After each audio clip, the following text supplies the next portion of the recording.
দিনাজপুর ও জয়পুরহাটে মেয়েদের ফুটবল ম্যাচে বাধার ঘটনায় গভীর উদ্বেগ প্রকাশ করেছে অন্তর্বর্তী সরকার।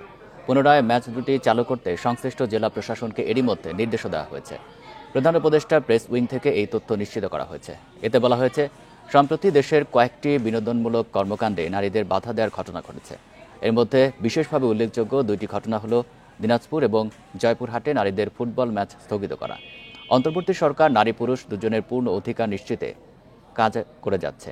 কেউ নারীদের অধিকার লঙ্ঘন করার মতো ঘটনায় সম্পৃক্ত হলে বা এই ধরনের বেআইনি বিধিনিষেধ আরোপের সঙ্গে যুক্ত হলে দেশের প্রচলিত আইনে যথাযথ ব্যবস্থা নেওয়া হবে। যে কোনো গোষ্ঠী নাগরিকদের প্রতি বৈষম্য বা নিপীড়নের বিরুদ্ধে সরকার সবসময় কঠোর অবস্থানে রয়েছে বলেও প্রধান উপদেষ্টা প্রেস উইং থেকে জানানো হয়েছে।